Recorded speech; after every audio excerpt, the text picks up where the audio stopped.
What makes you think this is going to work? Well, it is tested. Actually, we've been in business for 3 years. We've now up to over $1 billion of homes listed and sold. So we're doing really well, and it's been very well tested. And in fact, it's been tested in other industries too. Think about how you hail a taxi today or how you trade shares today. All the other industries have done this other than this industry. So it's been very well tested, and it's working really well.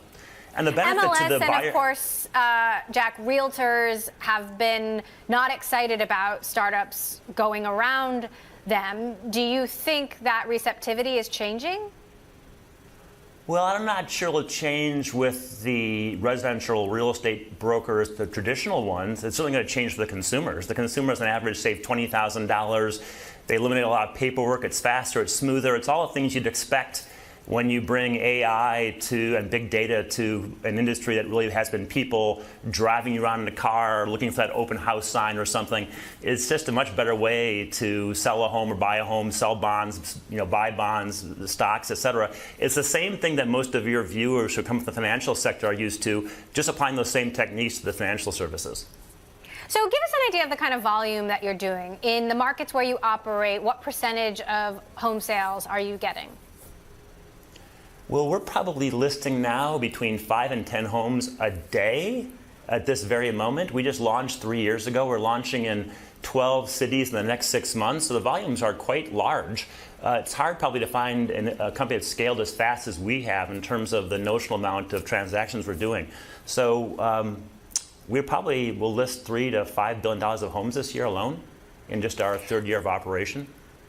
And what's your outlook for the real estate market going into this year? We saw somewhat of a slowdown at the end of last year, but nobody could really predict which way things were going to go.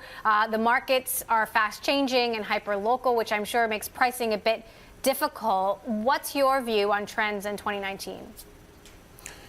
Well, it's hard. It is really hard to predict, but in many ways, this is why they ought to drive the fees down, because this is kind of like I noticed the passing of Jack Bogle this week. Remember the load funds, the 6% load? You'd invest in a mutual fund, they charge you 6% to invest, and that's in a stock. And that's kind of what happens in the residential real estate space. And this is relevant to your question in the following way.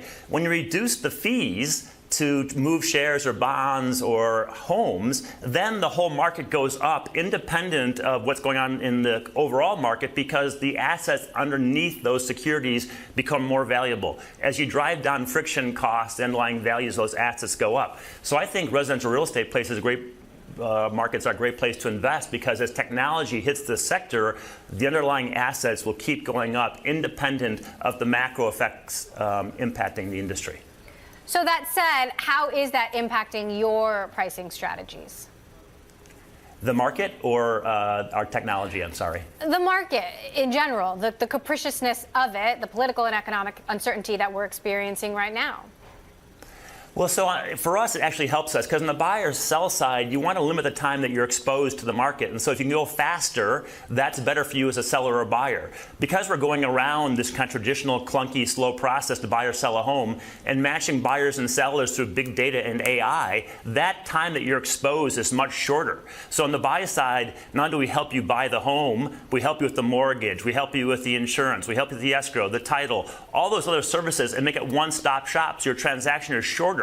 The shorter the transaction, the less risk you have to the market. So actually, the volatility you're referring to is actually really good for technology companies like ourselves.